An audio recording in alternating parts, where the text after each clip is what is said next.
life is in the present moment. Life is not yesterday, life is not tomorrow.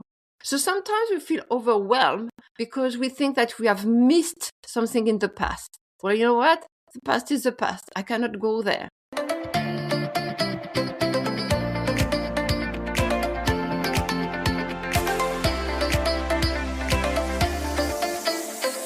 This is By Joyan Season 2. I'm your host, Joyan Chan, and every Wednesday we bring you inspiring stories, powerful message, and fun conversations with me and my special guests and friends, and it's my personal mission to empower you to live and lead a life with joy. This podcast is for you if you're looking for more joy, courage, passion, and purpose in your life. Now let's dive into today's episode and get ready to laugh, learn, and live your life to the fullest. Joining us today is an emotional balance coach and author of Beyond Emotions, blending yoga, Ayurveda, breathwork, and self-inquiry to help midlife women and men move beyond emotional overwhelm and reconnect with their inner wisdom. Her work invites people to see emotions not as problems but as gateways to growth, clarity, and love. So, ladies and gentlemen, help me in welcoming the emotional balance coach and the author of Beyond Emotions, From Overwhelm to Intentional Love, Sophie Malahieude. Welcome to the show, Sophie. Thank you. I'm very happy to be with you today. Really happy to have you here as well. I'm just curious, what led you to do the work that you are doing today? I think that emotion have always been a huge part in my life, and like everyone else. But at a very young age, I was questioning, why do I cry? Why do I feel that my heart is completely constricted in my chest? Why do I feel butterfly in my belly? And so I remember I was 10 years old and I was crying in my bedroom and I was looking at the mirror and so if I look at my tears, maybe they will go away. Yes, they did go away. But I was always curious. And as the years kept moving forward, I discovered yoga. And yoga was really for me the doorway into understanding who I am, what is beyond my thoughts. I was very, very curious about the mind and how everything goes together, because the mind is such powerful to create story and create misery. But at the same time, the mind is very powerful to help us to understand life and ourselves. So when I started to practice yoga, I discovered also Ayurveda, which is a sister science of yoga, which is more about understanding the body, how the body is functioning, how you can support your body and your mind through lifestyle and nutrition and exercising. And all that together, that it is nice to feel whole, the body, the mind, the spirit.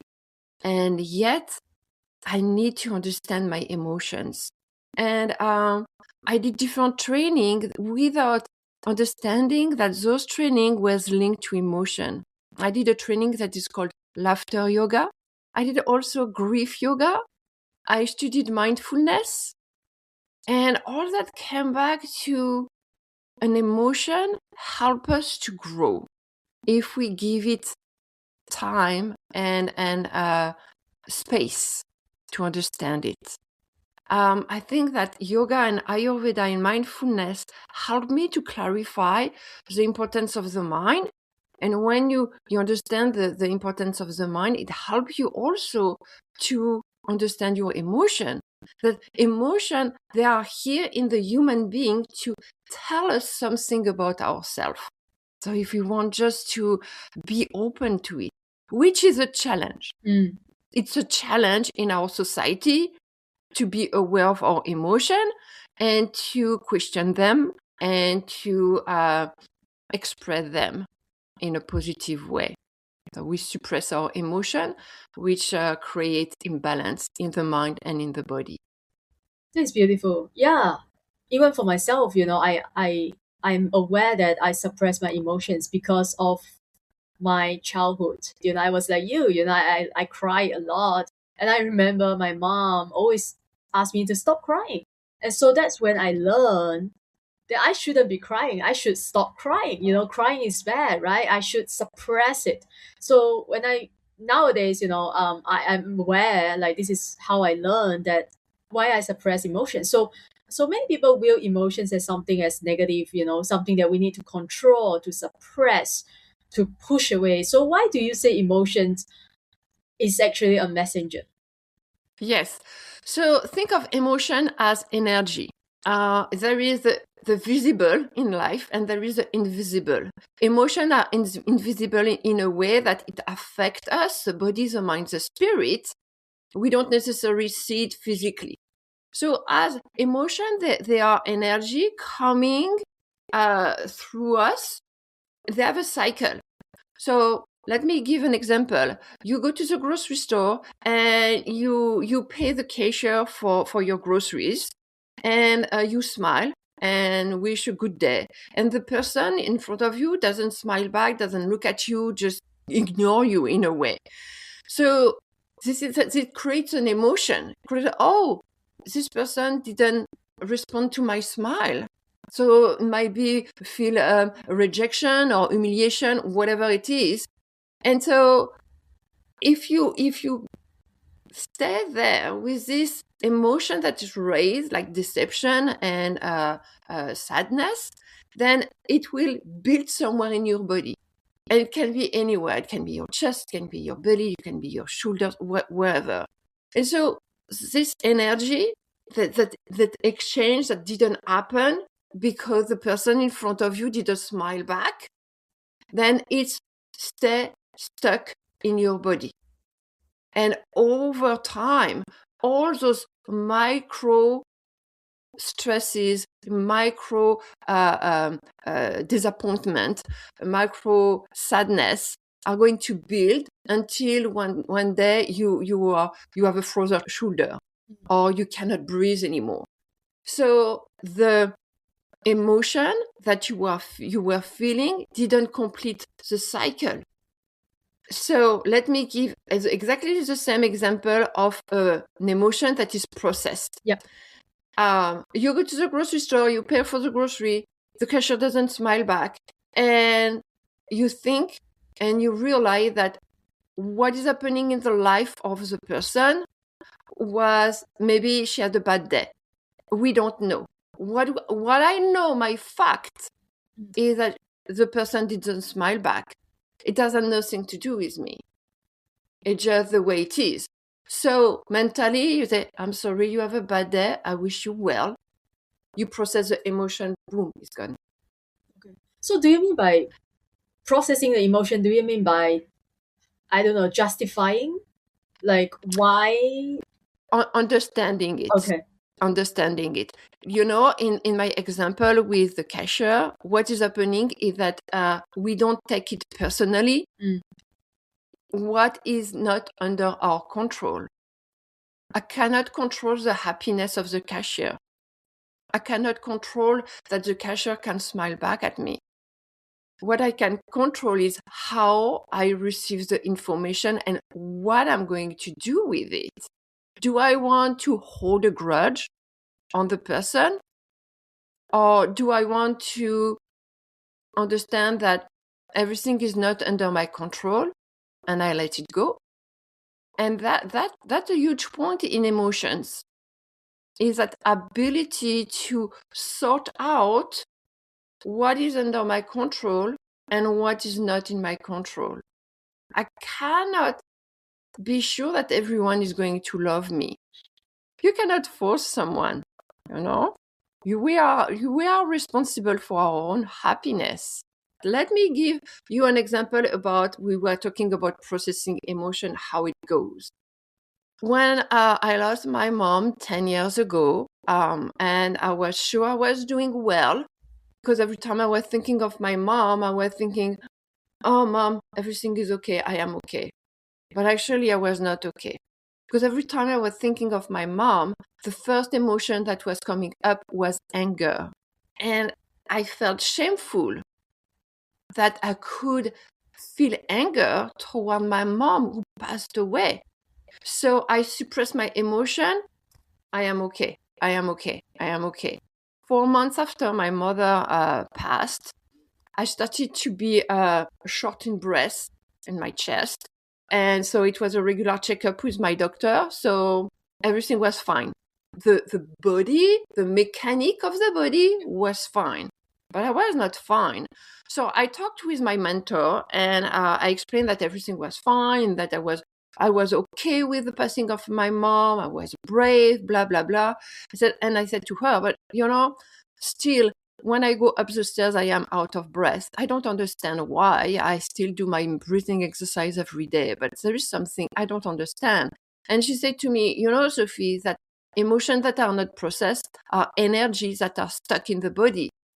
When the energy is stuck in the body, it can go anywhere in your body, but usually grief is on the lungs.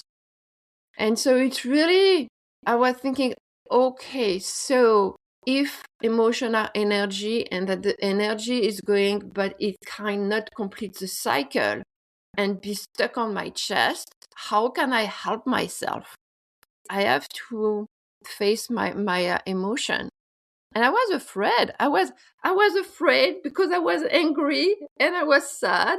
So I was thinking, okay, I have to go through my emotion, understand where they are coming from and how I can make peace with it. And so the first thing I uncovered was anger, and realized that the anger I had to my mother was because I had to face the anger I had toward myself. That I had imagined a way that my mom saw me with no proof. So I was thinking that I needed to look a certain way, to dress a certain way, to act a certain way to please my mother. But when I really, really did the self-inquiry on, okay, I am angry at my mother because she said I had to dress this way. And then I was questioning it. Is it true that my mom told me how to dress? Is it true that my mom told me how to raise my children? My mother never said to me that I was not well dressed. I know that she liked to put makeup and she liked to dress and in a certain way, but she never said to me, you have to dress this way, Sophie. She never said to me, you are not raising your children the way I would have. She was doing her own thing, but I was putting words in her mouth that were not there. And when I realized that I was angry at my mother for a certain way she was, I realized two things. The first thing is that she never was angry with me. And second, I was not responsible for her happiness because she was in France and I was in the United States. So she was sad that she couldn't see my children as often as she wanted to.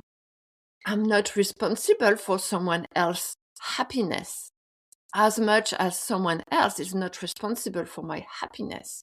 So when I sorted out first the anger, then I went through the sadness of realizing that in the last year of her life, I missed opportunities to talk with her. And then beyond the sadness, I realized that I was afraid because now I was a mom. Yes, I was not the daughter of my mom anymore. So I was afraid of the change in my identity. And all that was by processing one emotion after the other. So it took me a certain time. I cannot say it took me, but for example, for my lungs, so to be free for my lungs, it took me 2 months. 2 months of breathing exercise, meditation. I went to see a Reiki master to circulate the energy in my body.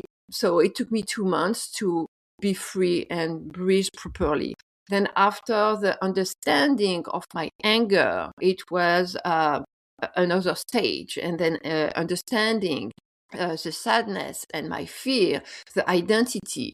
And so I think that this story is to explain two things. First, emotions are here to teach us something. Without the personal inquiry, I would not have be more clear on the way I live and how emotions are important. And the second thing is that for me, it was the beginning of a journey of switching and teaching yoga into becoming a life coach, into writing a book about emotion, because this entire process for me is life-changing. Nobody is responsible for my happiness. If I am not making myself happy, nobody is going to do that. Because we are expecting people to act a certain way, but we cannot control what people are going to. If I am waiting for my husband to bring me flower every day and telling he loves me, and so if it's not happening, then I'm going to be sad. Yeah. So if I am not expecting flowers every day and blah blah blah, and then I make myself happy being in the present. Yeah. Yeah, I mean, we can buy ourselves flowers, right? Yeah, absolutely. Anyway, we can, there is a self-care, I would say, I call that a self-care regarding emotion, is looking at ourselves in the mirror and say, I love you. I love the way you are, just the way you are. It's challenging. I do that on a regular basis, and sometimes I look in the mirror and say, I love you, and I don't feel it. But really, it changed our relationship with ourselves. If someone is telling me something that makes me angry, I have to question it. Is there not some truth in that? Yeah, because no one can make you feel anyway. No one can make you feel angry. No one can make you feel sad, right? Your emotions is yours.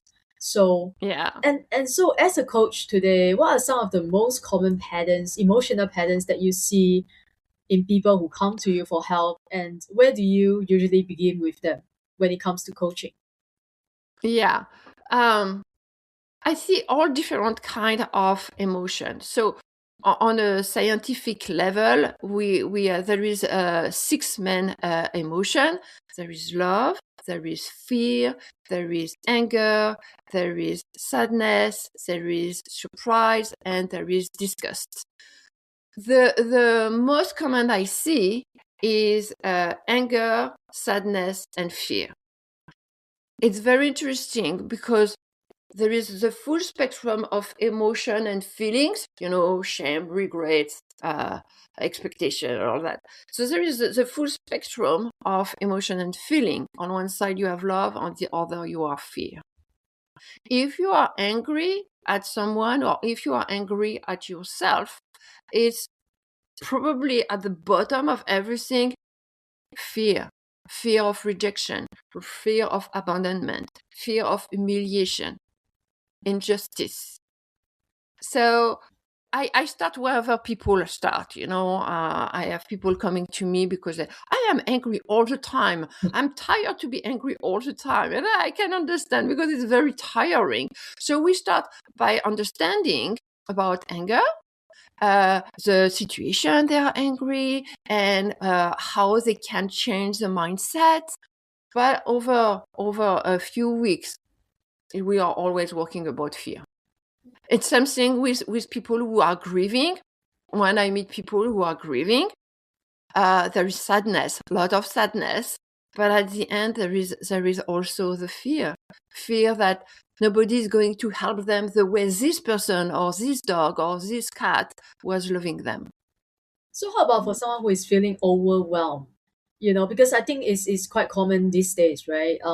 People are feeling stressed and overwhelmed. So how do you what would be the practical steps to move from overwhelm to experiencing inner peace and calmness? Okay. I would say that my first thing would be realizing that life is in the present moment. Life is not yesterday, life is not tomorrow. So sometimes we feel overwhelmed because we think that we have missed something in the past. Well, you know what? The past is the past. I cannot go there. Sometimes we are overwhelmed because we have a to-do list that is huge. Yeah. So and it's overwhelming. So let's get organized. Let's value your own time for yourself. When you do your to-do list, put some times for yourself. I don't know, maybe take 15 minutes to go at lunchtime, or take 5 minutes in the morning to do breathing exercise. And in the evening, take 5 minutes just to prepare the next day. Self-care, when we feel overwhelmed, is aggravating our emotion because we are stressed, because we don't have to deal, we don't take time to deal with, oh, I was sad because this person said that. So we suppress it. But we keep keeping all those mini stress emotion that we didn't process, and that it add up on our well-being. So let's say, okay, during the day, someone said something mean to you, and say, I don't have time to deal with that. Well, this person is not a good person, but it's still there. So in the evening, journal it. Okay, today, this person says that to me. It hurt my feeling. I felt this way, that way. And then you do a little breathing exercise, because remember, emotion are energy. Energy can be circulated through the breath. So we go back to this story. Someone says something mean to you in the evening. You sort it out. If you have time, go a little beyond the anger. I am angry. Maybe there is some truth in what you were saying. Doesn't mean that he has to say it. Doesn't matter. But it's what happened. And then you do a simple exercise. You take your hands, you make fist with your hands, and you place them right on your heart center. And then from here, you inhale through the nose and you exhale through the open mouth. And as you exhale through the open mouth, you take your hand, you push it in front of you, open the fingers, and push it away. So, and you do one hand after the other. So as you do the movement, it helps you to symbolically pluck the energy, the negative energy, the sadness, the frustration, the anger, and push it away from your system. Because the body, yes, this is the skin, that is the body, we can't touch it, but the body has also an energetical envelope. As emotion are energy, they get stuck on the energetical level of the human being. So when you sort it out, you say, okay, it's the way I feel. And sometimes you can't just mention the emotion. This person says that to me, I felt very sad. And then you move away the sadness. It's not about being angry to the person. It's about removing the emotion that is stuck in the body. So that is, if we are overwhelmed, and I understand that, because when we are overwhelmed, it's so hard to stop and pause. Yeah. But already thinking of it, let's say you are overwhelmed, you take 15 minutes to walk, just drop the headphone, drop the music, the podcast, walk. Again, the breath helps you to move the energy. Energy that is stuck in the body is going to build, create tightness, and over time can even create illness. Unprocessed emotion stay stuck in the body. There is a saying that one of my teachers used to say. It was, we hold our issue in our tissue. Like, if we are overwhelmed and we take responsibility that are not necessarily our responsibility, we might feel very tight in the shoulders. When I say responsibility, like for example, you do your own job, but at the same time, you have to help your friend do a little bit of her job. You have to go and help someone else doing whatever, their backyard. So you are taking responsibility on your shoulders that are not yours. As long as you can manage everything, do everything you can, but when you start to feel overwhelmed, you have to feel in your shoulders. So that's a sign that, I have to pace out myself. What do I say yes? Where do I create boundaries to preserve myself? other emotion, everything that is about love, it can be so like grief and hurt can be in the chest. Everything that relates with fear, it's usually along the body, in the guts. So when we are afraid, it can be there. The legs, when you feel your legs or your knees, it's about finding yourself, your own direction. Do I go in the direction I wish for myself? Or do I feel I am stuck and I'm not moving in the direction you want? So you feel it in your legs or your knees. Same thing with the feet. Feet is about standing up for ourselves. So that's very interesting to observe ourselves. So if you are overwhelmed, live in the present moment and pay attention to the sign. When you lay on your bed and in the evening, what part of your body do you feel? What does it tell you? It's a lot for someone who is overwhelmed. So baby step. Yeah. So, what does emotional freedom or emotional balance mean to you? Good question. Yes. It doesn't mean that we don't have emotion, because we still have emotion. Yeah. and emotion is part of the human being experience. It's through the emotion that we experience life. We experience love, we experience stress, everything. So emotional balance is our ability to process emotion on the spot. For example, I drive my car. There is a dog in the middle of the street. I have to brake. So I brake. So all my nervous system is react. I brake. And then I realize that my heart is fast and my breath is uneven as well. I realized that I was afraid. So I inhale through the nose, I exhale through the mouth, and I realize and I remind myself I was afraid. I did what I had to do to avoid a danger and an accident. It's all done. I'm moving that away. And that is emotional balance for me, is our ability to process those emotions. Now I catch myself when I would have been afraid before. And it's true for any emotion. If someone is saying something mean to me, right on the spot, I say, is it something I have control of?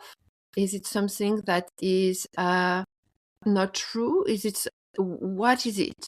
If it's true, then okay, I have to work on this point that this person showed me. If, the cashier is not smiling back at me, I'm just, mentally wish well to the person. And all those micro emotion on every single day, when we process them on the spot, it helps us to stay balanced, because we have big emotion coming up. Yeah. When we lose someone, we lose a job. Someone said something very mean to us, someone that is close to our heart. Those are big emotion that require probably a little more personal work. Yeah. Yeah, so what does processing a big emotion, what does it look like? Or something that happened in the past, like many, many years ago. How do we still process? Yeah. So I did most of my journey alone, so it took me a longer time. I would say that it's on several levels. First, it's important not to rush. It's not like we want to take 3 years. It can take 3 years, can take 2 months, can take 2 days. It depends of how we are ready to process. If unconsciously we are not ready, we will not be able to do the work. So for me, the work is on several levels. First, really feeling in the body. Every time you remember this emotion, this situation, maybe the trauma when you were a child, where do you feel it in your body? Locate it in your body. I think of my mom, I feel in my chest. And it feels that I am blocked in my chest. So, and then comes the inquiry. Where is it coming from? And so first, feel it in your body. Second, move your body. So moving the body can be through breathing exercise, can come through shaking. And I'm a huge fan of shaking because it's really release emotion and energy in the body. Dancing, if you like dancing. So anything that you can move your body. And then self-inquiry with meditation. So you can do the work alone at home, which, by the way, on my book, I have a lot of exercise for you to guide you through the process. Or you can also consult with someone. So talk with a friend, consult a therapist, consult a coach, a mentor, anyone that can help you to go toward the self-inquiry. I notice that sometimes I want to do the self-inquiry, but I get stuck in my question and I cannot go further. And so I think it really depends on the person. You can do the process alone. At some point, don't hesitate, for a couple of sessions to consult with someone. I like coaching because coaching is about self-inquiry. Therapist is great too. Therapy is about moving from the past to the present moment, to understand the past, to make peace with the present. Coaching is starting from the present, inquiry right here, to move toward the goal we have. So, both are very interesting. I would not say go to a therapist or go to a coach. You can go to both, depending of where you are in your own journey. Yeah. If listeners could just take away one simple practice or a piece of wisdom from you, from your work, from your book, what would you leave them with today? One is difficult, but I'm going to pick one. Favorite. Breathing. Really inhale and exhale to the bottom now. Release the stress. The breath is always with you. You are in your car driving, you're under stress, release the stress. You are on a phone call with a very difficult conversation. Drop the phone for a moment. Circulate. The first tool that is always with you is your breath. Pay attention to your breath. Yeah, I love that. Because it brings us back to the present moment. And that's what meditation is all about. So thank you so much for coming and your time and sharing so generously with me and my listeners today. I think this is a very, important reminder, right? Because emotions is part of life, like you said. But how do we process it is another thing. Now tell my people where they can learn more about your work. Where can I send them so that they can learn more about what you do? So they can find a lot of information on my website. So my website is ayuryogawithsophie.com. I have free e-guides, I have article, and you can find also practice breathing exercise with me online. And there is also information about my book. You can find me also on LinkedIn, Instagram, and Facebook. Just my name, Sophie Malahieude, and you will find me. Beautiful. Yes, I will leave all your links in the show note below. And guys, be sure to follow Sophie, check out her book, Beyond Emotions, and reach out to her if you are curious about her work or if you are looking for a coach. I will put all her links in the show note below. And don't forget to like and subscribe to this podcast so you'll never miss another episode coming to you every Wednesday. Thanks for listening, and I wish you all a joyful and amazing day ahead. Bye. Thank you again for tuning into Find Joy Joyan podcast. If you enjoyed today's episode, take a screenshot and share it on your IG story and tag FindJoyJoyan_podcast so I know you are listening. And leave us a positive review on Apple Podcasts if you haven't already done so. And remember to hit the subscribe button whether you are listening on Spotify, iTunes, Amazon Music, or any of your other favorite platforms. If you love what we are doing and want to become one of our sponsors, you can send me a DM to connect. And thanks for being here. I will see you soon in the next episode.